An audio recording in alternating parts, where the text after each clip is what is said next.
स्त्री,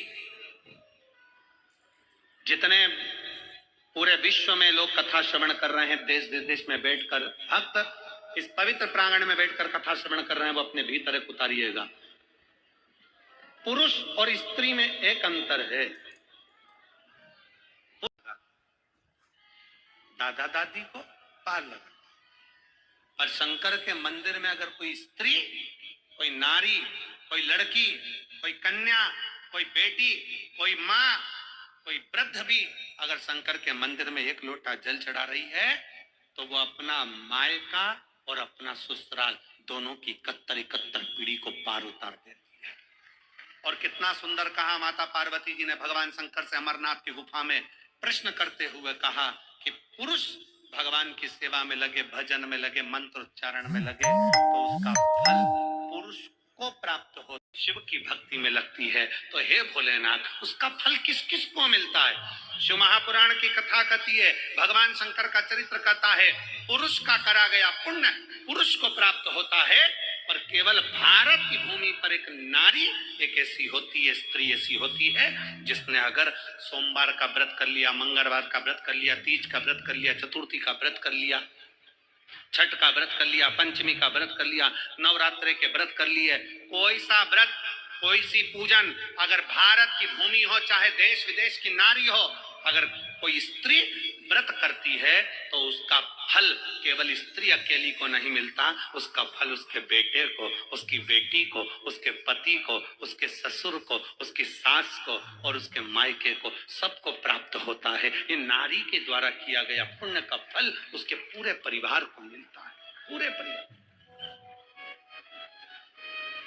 शायद आप लोगों को मालूम है कि नहीं मालूम, हमें ध्यान में नहीं है, करवा चौथ का व्रत किसके लिए होता है? जम के बोलो जरा, इधर होता है कि नहीं होता छत्तीसगढ़ में? अरे जम के तो बोलो, होता है। किसके लिए करते हो? पति की लंबी उम्र की, ठीक है। और ये पूरी दुनिया जानती है कि करवा चौथ का व्रत पति की लंबी उम्र के लिए होता है। पर कभी मौका मिल जाए तो एक बार गणेश पुराण को पढ़िएगा, और गणेश पुराण में और देवी भागवत में दोनों में स्पष्ट वर्णन आता है कि अगर स्त्री चतुर्थी का व्रत करती है, चाहे वो करवा चौथ हो, चाहे बड़ी चतुर्थी हो, छोटी चतुर्थी हो, किसी भी चतुर्थी का व्रत अगर स्त्री करती है तो उसके पति का तो उम्र बढ़ता ही है, साथ में उसके पुत्र का वैभव भी बढ़ता है, उसके पुत्र का वैभव भी बढ़ता,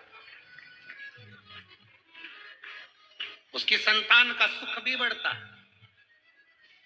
तो कोई ये विचार ना करे कि करवा चौथ का व्रत केवल पति के लिए होता है। शिव महापुराण की कथा कहती है कि करवा चौथ का व्रत अगर स्त्री करती है तो पति की तो उम्र बढ़ती है, साथ में उसके बच्चों का वैभव भी बढ़ता है।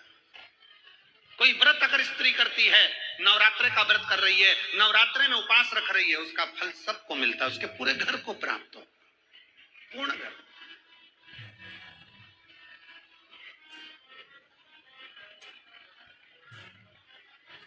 शिव तत्व, शंकर की विरल भक्ति, शिव की उपासना।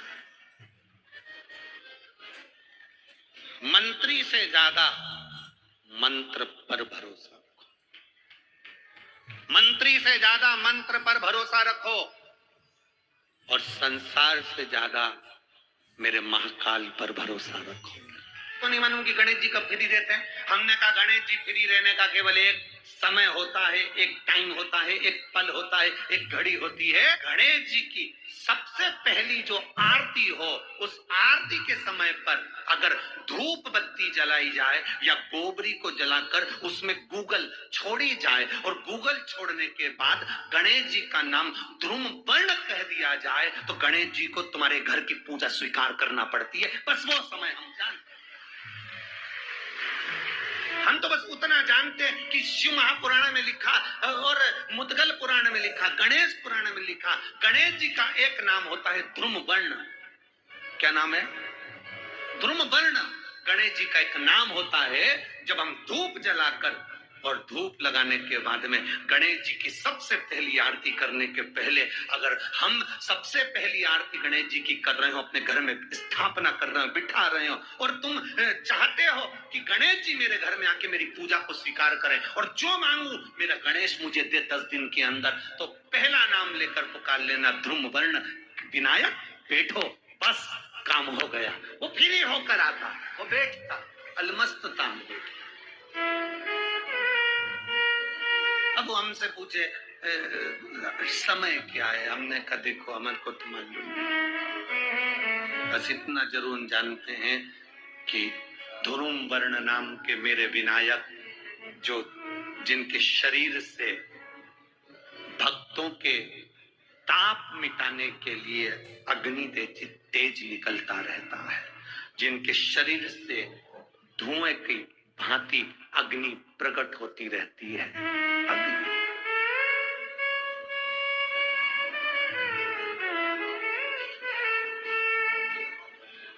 हम तो उनको पहचानते हैं जो दुनिया के ताप मिटाने के लिए प्रकट।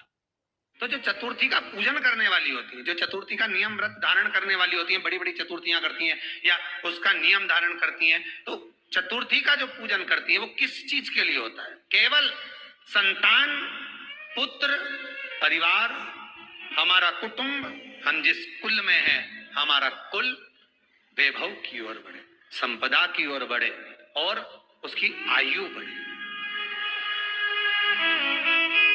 उसकी आयु बढ़े, वैभव बढ़े।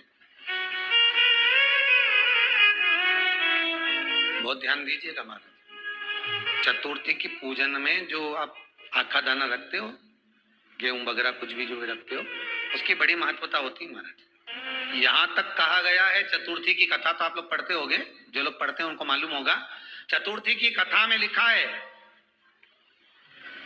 चौथ माता के व्रत में वर्णन किया गया है कि वो आखा दाना जो रखा जाता है, मान लो कोई जरूरी काम होता है तभी आखा दाना को रखा जाता है।